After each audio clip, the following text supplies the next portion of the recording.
एक गांव में हरिया नाम का एक लोहार हुआ करता था।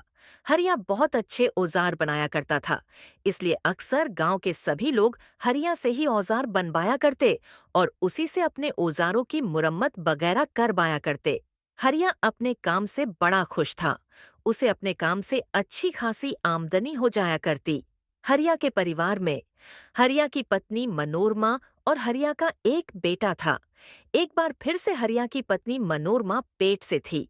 गांव में कोई भी अस्पताल न होने के कारण जांच के लिए हरिया को अपनी पत्नी को अक्सर शहर ले जाना पड़ता था।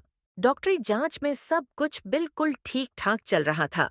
हरिया और उसकी पत्नी दोनों बहुत खुश थे कि वो एक बार फिर से माँ बाप बनने वाले हैं। हरिया अपनी पत्नी के साथ जब भी शहर जाता, उसकी सारी खाने पीने की फरमाइशें पूरी करता और उसे मनचाही खरीदारी करवाता। मनोरमा और हरिया को तो मानो शहर जाकर ठेले की चीजें खाने की लत सी लग गई। एक बार हरिया और मनोरमा ठेले पर भजिया खा रहे थे कि ठेले पर लोगों की भीड़ लगातार बढ़ती ही जा रही थी। लोग लगातार ठेले पर भजिया खाने के लिए आते ही जा रहे थे। हरिया को लगा इन ठेले बालों की तो बहुत अच्छी खासी कमाई हो जाती होगी और क्यों ना उसे भी गांव जाकर ठेला लगा लेना चाहिए। उसने इस बारे में अपनी पत्नी मनोरमा से भी बात की। घर जाकर हरिया और उसकी पत्नी ने इस बात पर गहरा सोच विचार किया और आखिर हरिया ने ठेला लगाने की ठान ली। मनोरमा भी हरिया के इस फैसले से पूरी तरह राजी थी, लेकिन अब हरिया के सामने जो सबसे बड़ी समस्या थी वो थी पैसों की कमी। हरिया ने दिन रात लगाकर अपना काम जारी रखा और जैसे तैसे दिन रात काम करके पैसे इकट्ठे करता गया।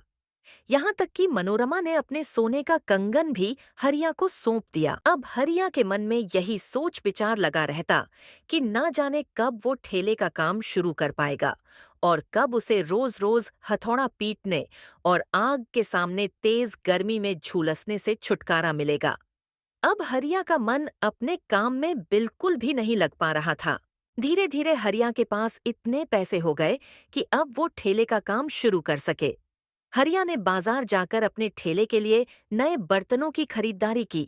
हरिया ने बढ़ई के पास जाकर उसे एक अच्छा सा ठेला बनाने के लिए कहा। हरिया और मनोरमा ने ठेले पर पानी पूरी बेचने का काम शुरू करने का विचार बनाया। हरिया की पत्नी भी हरिया के काम में उसकी मदद करने लगी। हरिया और मनोरमा दोनों मिलकर अपने ठेले के लिए पानी पूरी बनाने में लग गए। आज हरिया का ठेले पर पहला दिन था। हरिया बड़ा खुश था कि शहर की तरह उसके ठेले पर भी लोगों की भीड़ जमेगी, लेकिन हरिया थोड़ा घबराया हुआ भी था। देखते देखते शाम हो गई, लेकिन हरिया के ठेले पर एक भी ग्राहक नहीं आया। हरिया बहुत उदास था, लेकिन हरिया की पत्नी ने हरिया को समझाते हुए कहा कि कोई बात नहीं, आज तुम्हारा पहला ही दिन था, जल्दी ही ठेले पर ग्राहक आने लगेंगे। देखते ही देखते कई दिन बीत गए, लेकिन हरिया के ठेले पर मुश्किल से एक या दो ही ग्राहक आते। एक दिन हरिया को एक तरकीब सूझी कि क्यों न ठेले पर लोगों को मुफ्त में पानी पूरी खिलाकर ठेले पर लोगों की भीड़ लगाकर अच्छी बिक्री का माहौल बनाया जाए। अगले ही दिन हरिया ने लोगों को मुफ्त में पानी पूरी खिलाना शुरू कर दिया। ठेले पर लोगों की भीड़ देखकर कुछ और ग्राहक भी हरिया के ठेले पर आने लगे। जो ग्राहक खुद हरिया के ठेले पर आते, उनसे हरिया पैसे ले लेता।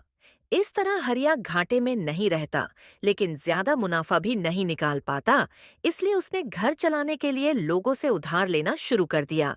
धीरे धीरे हरिया कर्ज में डूबता चला गया।